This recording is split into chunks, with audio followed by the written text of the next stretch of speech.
Hey everyone! Hey. How you guys doing? My name is Gideon Rauchi. And I'm Misha Panzer. And welcome to TSP Productions. And this is our introduction video, Why We Care. And what we're talking about here is, why do we care about specifically the division that's happened in our church, within our movement? So, originally, right, we have Family Federation. Sure, move the camera. Sorry. And later on, around, I would say, I think it was 2014, Hyungshinam, he made that clear distinction with his sermon called Breaking the Silence. Now, that was 2015. I'm sorry, 15. Okay. So I've learned a lot of what's been happening, and I gotta say, I myself have been through a whole roller coaster.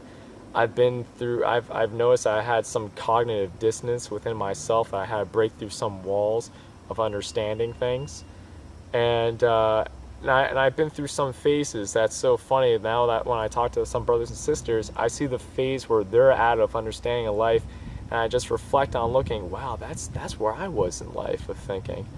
So if I could just explain a little bit of the history of my journey in this. Now, originally, for me, the reason why I really care about this is because I'm thinking about my brothers and sisters, and I'm thinking about the world that we're in.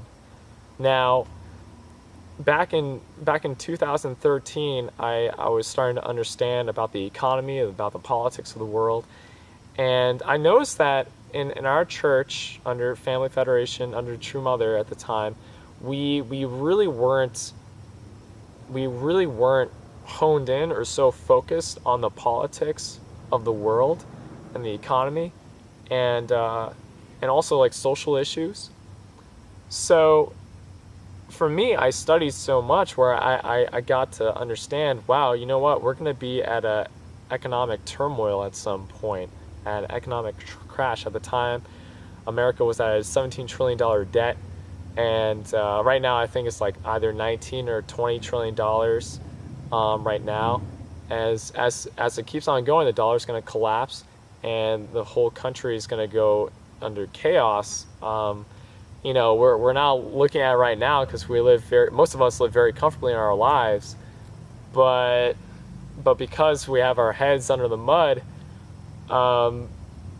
you know, and we live so comfortably, we don't really understand what's actually going to happen. So I see what's going to happen. So again, when I was back in 2013, when I learned that the Family Federation has created this constitution, I thought, wow, this is great. You know, we're going to be safe. We're going to have our own sovereign nation in 2020, hopefully. You know, at least the idea is there.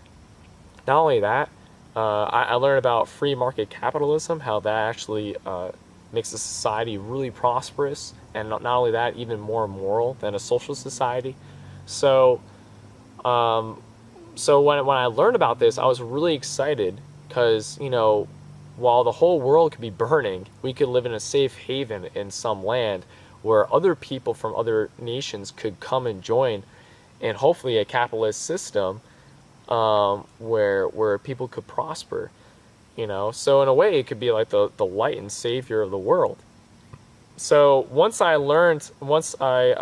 received the Constitution, I read it. You know, long story short, it's a complete slave document. I'm sorry to say, but when you read it, it's so clear. It's a theocratic, fascist, communist document. So when I saw that, I totally got turned off. And I saw, wow, this is the state of how our church sees us. They just see us as slaves. And I'm really sad saying this, but it's the truth. So what happened was that was the time where I lost my faith in Family Federation. I already understood that there was some corruption in the church, but at least the principle was there. But now that there was this constitution that was made that even excluded the divine principle at the time, it was like, wow, this is how they see us. And even if they believe that even if it was just an imaginary thing, they didn't really have faith that a country was going to be established. Still, they created that document that is very poorly made, and it's like, okay, well, this is how they see us really overall, as people who are not smart and just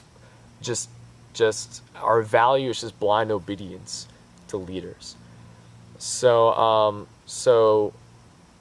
part of the big reason why I care is because I care about my brothers and sisters to be safe and to not essentially be ruled over by other people, and I want my brothers and sisters to be free.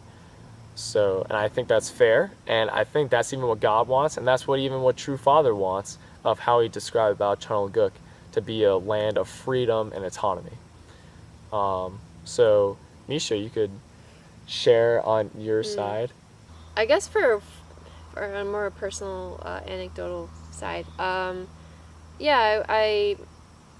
parents went to sanctuary, they attended sanctuary church, and I was often, like, dragged along, like, you have to go to church every Sunday, so might as well go with my parents, and I didn't really have my own car, so I really didn't have a choice.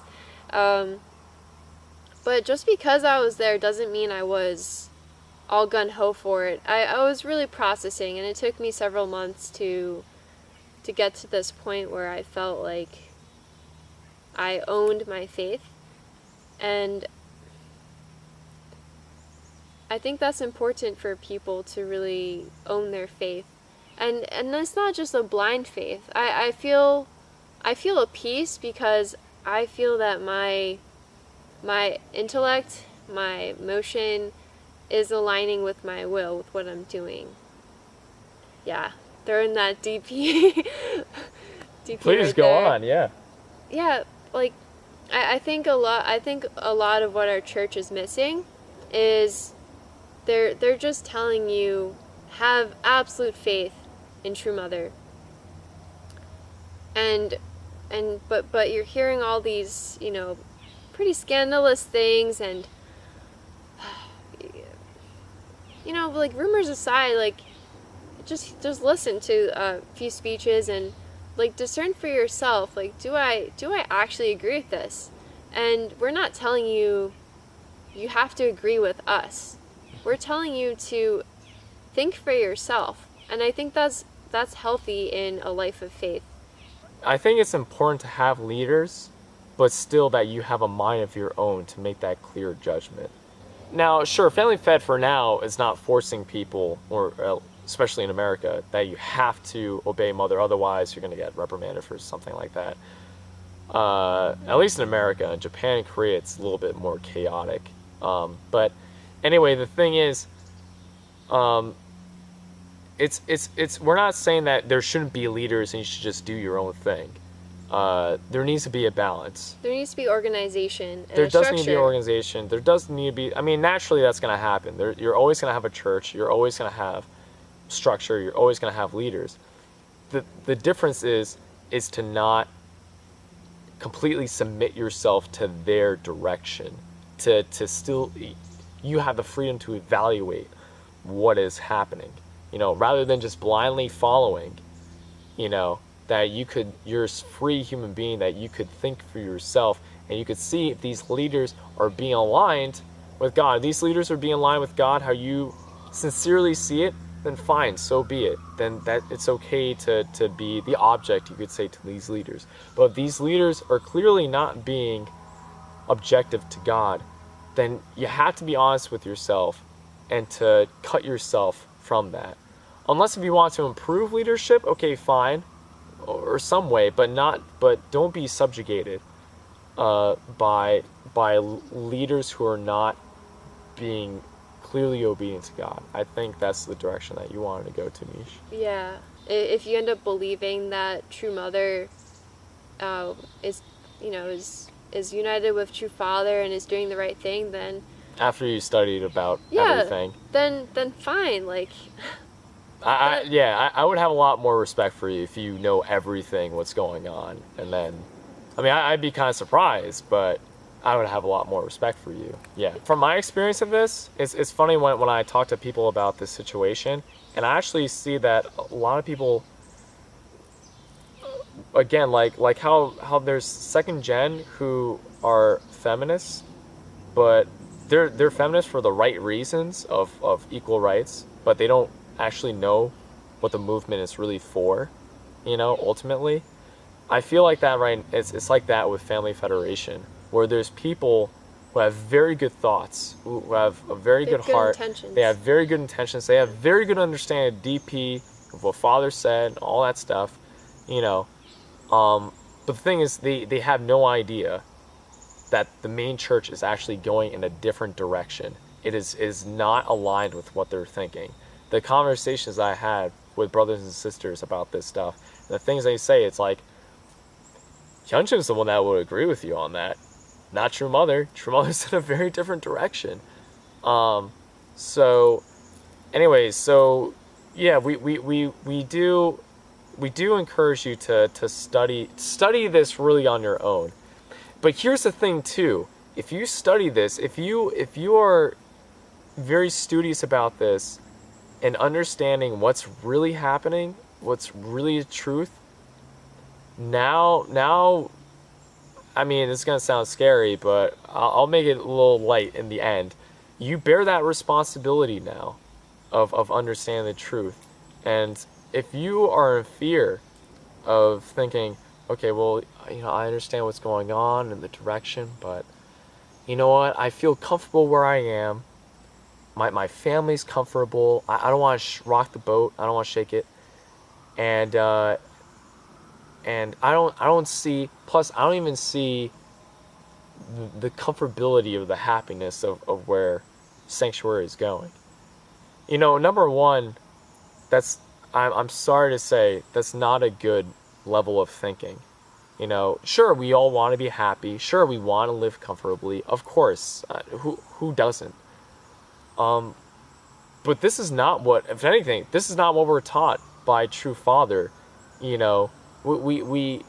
have to, we're living in the individual level, the family level, and then what's that beyond that? Local level, societal level, all that stuff. Sure, maybe we're not going to be all presidents, we're not going to be all world leaders. We might not even be a mayor or some type of local level at that state, It's fine if people are just going to stick with the family level, but if you're going to think in a very primitive state of I just want to take care of my own, take care of my family in a very primitive style, or this is where everyone else is thinking, and if we just live this way, everyone's going to be very comfortable. If that's your level of thinking, well, now you're just doing yourself a huge disservice, not only to yourself, not only to your family, but I'm sorry to say, even to your own sincere relationship with God. If you really understand where this is going, and you start to understand the truth, but now you're going against your conscience, that's where you're becoming insincere now. Again, you're doing yourself a disservice. Now, here's the thing. So we don't want to end this on a bad note, because when people start to understand truth, it's like, oh, well, I feel really comfortable where I am, But here's the thing. If you're just gonna hide the elephant under the rug and pretend that none of this is real, or pretend that nothing bad's gonna happen, we're gonna be real with you, brothers and sisters. There's gonna be problems later on that's gonna happen in the church. Already there's a bunch of problems that's happening now and in the future. And I'm gonna be honest with you. For as far as I know, the information that's out there, okay, UTS is on the market. Okay, I know that there was a big argument about what it's on the moon, and someone made some claim. I have no idea about that part, but I know from personal experience, UTS is on the market. Okay, apparently New Yorker Hotel is on the market. Okay, Boston Church is on the market, and a personal friend of mine told me that they're not even going to get the money back once they sell it. When they sell it, they're not even going to give some of the money back to the community. Okay, Boston Church is in the market. I was just told today a Minnesota church is on the market. Washington, D.C. church is on the market. Okay? Already there was some place in Korea that was on the market that a bunch of Koreans were protesting. What was the place called? Starts with a G. I forget. Okay, well, anyway, so the thing is, if you pretend, that this elephant in the room does not exist, I mean, things are decaying, and where are you going to be left if your place is going to get sold? Where your community is. What are you guys going to do? I mean, sure, maybe you guys could pull in together and be strong about it, but it's just, the thing is, Father never wanted these places to get sold. Okay? There's a reason. There's a sacredness to it. Okay? So, not only that, again, think about the future. If you so much believe that I can't even call her true mother anymore. I'm sorry. We're going to explain this more, why we can't even call true mother anymore. That she's really the Han mother. If you really believe that she's a Messiah, that she's a perfected human being, or whatever, okay? Well, what's going to happen when she passes away? What's the leadership going to look from then on? I mean, imagine if she passes away, and then there's more factions, more division. You yourself might not be in a comfortable place anymore. There might even be divided factions where people start to unite with other people, or there becomes like splinter cults or splinter movements. Okay. Now the whole unification movement is going to be really divided, and you and your family might really be stranded. And so here's the thing: we're letting you know now that, hey, Sanctuary is actually having a really good direction, a really good understanding, and as a matter of fact, is actually not progressive in a way of having new teachings or being part of the world instead of actually trying to uplift the world. Okay? Sanctuary is in a really good road. If we really think about it, and if you actually look at the Sanctuary document, the Sanctuary Church, the Sanctuary Chalguk Constitution? Yeah, this fly's like going all around me. Constitution, it gives you freedom to relate with God, how you relate with God, and to freely associate with people. Again, it gives you a mindset to not be a slave and to take real ownership of yourself. And then from there, you could have a beautiful relationship with other people. So I know that I shared a lot with you. Misha, is there anything else that you want to share? Yes, I would like to share. Sure. I'd like to talk a little bit about what's happening to our younger brothers and sisters, both in Sanctuary and in Family Fed, and what this division has caused. I mean, it's painful for everyone, and as an older second gen, I could no longer just stand aside and watch this happen. I felt like I had to take some responsibility. Like, I have to try to fix this, try to do as much as I could so that my younger brothers and sisters don't have to shoulder this burden. I guess this is why we're bringing this up. We want to confront this. Because there's a big fat elephant in the room. Yeah, and barely anyone's talking about it. I mean, there are some people who are talking about it, but there needs to be more people talking about it. I guess in certain perspectives and angles. Yeah. I think maybe Gideon and we share a slightly different angle from maybe what you've heard. If anything, we want to see true unity happen, and I don't think what the main church is doing, I don't think it's really promoting that. They're really, like Gideon is saying, brushing things under the rug and, kind of belittling what is actually happening. I mean, I don't enjoy this battle, but you know what? It's the reason why it's a battle is because there are people who really understand what's going on, and they're taking advantage of oppressing the people. So it doesn't have to be a battle, but because there are people who understand what's going on and they're oppressing the people, then naturally it becomes a battle.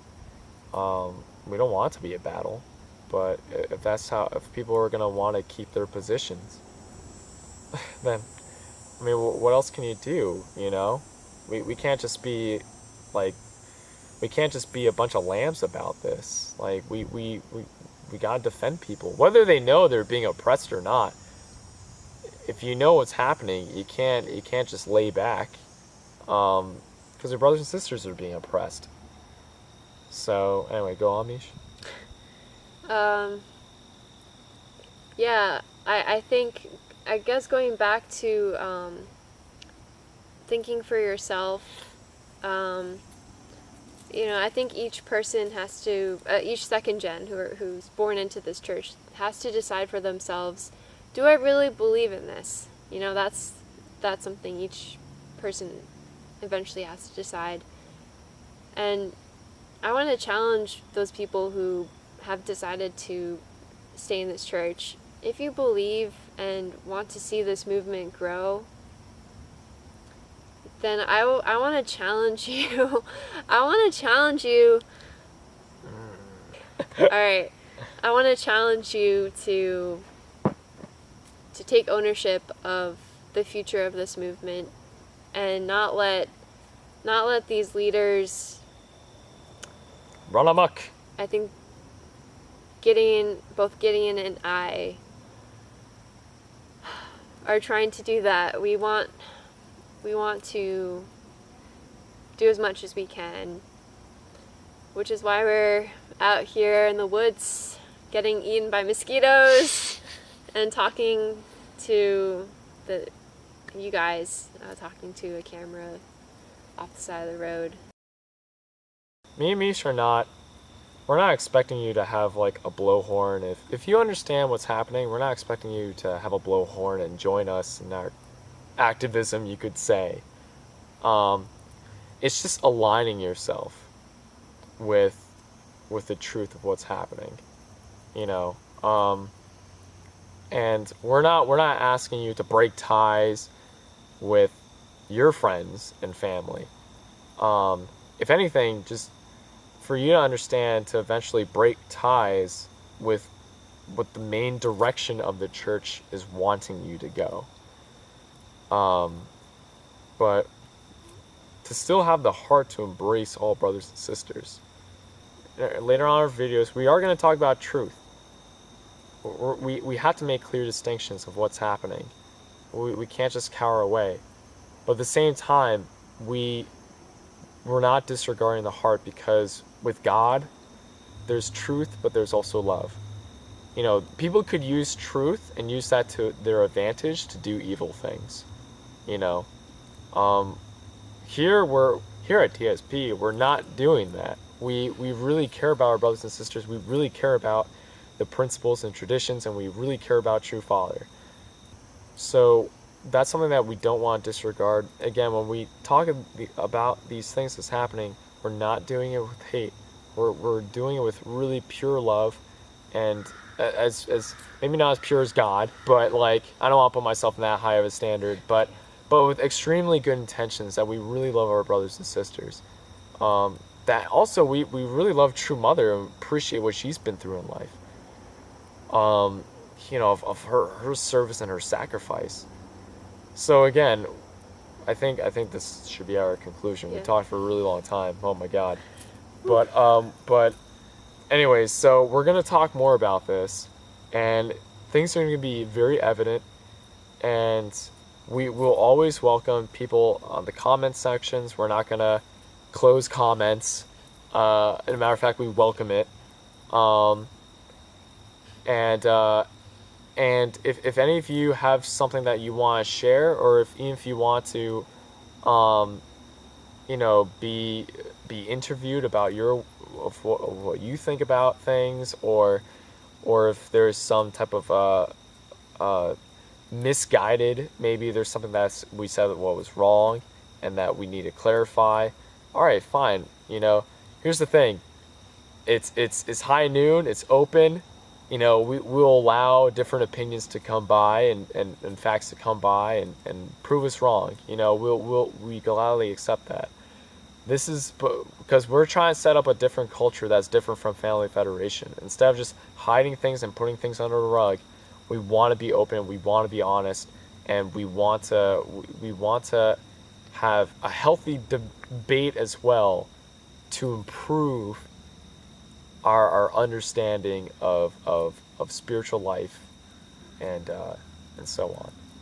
So thank you so much, everyone, for watching this. It's been such a long time we've been talking. Oh my god. We could talk for hours about this. Oh geez, classic Mooney talks. Oh yeah. Oh. Me too. I could keep going about you can. So we love you all, and please watch our next video for next time. Please leave any comments below, and we'll see you soon. Spiritual high five. Bam. All right, cool. My butt is hurting. Oof. Oh, my hip.